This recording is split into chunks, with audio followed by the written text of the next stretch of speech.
CSE examination 2026 എല്ലാ bachelors കോഴ്സിനും admission കിട്ടാനായിട്ട് നിർബന്ധമാണ്. നമുക്കിതിനെക്കുറിച്ച് ഡിസ്കസ് ചെയ്യാം. 2026 ആദ്യമായിട്ട് CSE എന്ന് പറയുന്ന എക്സാമിനേഷൻ, ചൈന സ്കോളാസ്റ്റിക് കോമ്പറ്റൻസി എന്ന് പറയുന്ന എക്സാമിനേഷൻ, ചൈനയിലേക്കൊരു ബാച്ചിലേഴ്സ് കോഴ്സിന് ഇൻ്റർനാഷണൽ സ്റ്റുഡൻസിന് അഡ്മിഷൻ ലഭിക്കാനായിട്ട് ചൈനീസ് യൂണിവേഴ്സിറ്റീസ് ആരംഭിച്ചത്. ഏകദേശം 70% യൂണിവേഴ്സിറ്റികൾ CSE എക്സാമിനേഷൻ്റെ സ്കോറും കൂടി റിവ്യൂ ചെയ്തിട്ടാണ് അഡ്മിഷൻ കൊടുക്കുന്നത്.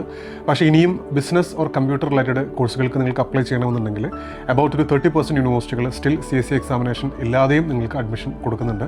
അപ്പോൾ ഇതൊരു 2026 നിങ്ങളൊരു ബാച്ചിലേഴ്സ് കോഴ്സ് ചൈനയിൽ നോക്കുന്നുണ്ടെങ്കിൽ ഇത് നിങ്ങളുടെ one of the last chance ആണ്. കാരണം 2027-28 ആവുന്ന സമയത്തേക്ക് 100% യൂണിവേഴ്സിറ്റികളും ഇൻ്റർനാഷണൽ സ്റ്റുഡൻസിന് അഡ്മിഷൻ കൊടുക്കുന്ന യൂണിവേഴ്സിറ്റികൾ അവരെല്ലാവരും CSE എക്സാമിനേഷൻ്റെ സ്കോർ അനുസരിച്ചിട്ടാണ് ഭാവിയിൽ എന്ത് ചെയ്യുന്നത്, അഡ്മിഷൻസ് കൊടുക്കുന്നത്.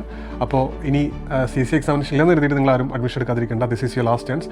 വളരെ കുറച്ച് യൂണിവേഴ്സിറ്റികൾ മാത്രം സ്റ്റിൽ ചൈനയിൽ എപ്പോഴും ഓപ്പൺ ആണ്. അതിൽ കുറേ യൂണിവേഴ്സിറ്റികൾ സ്കോളർഷിപ്സും കൊടുക്കുന്നുണ്ട്. അപ്പോൾ ഇപ്പോൾ തന്നെ നിങ്ങളുടെ അഡ്മിഷൻസും കാര്യങ്ങൾക്ക് വേണ്ടിയിട്ടുള്ള കാര്യങ്ങൾ നിങ്ങൾ ചെയ്യുക. Thank you.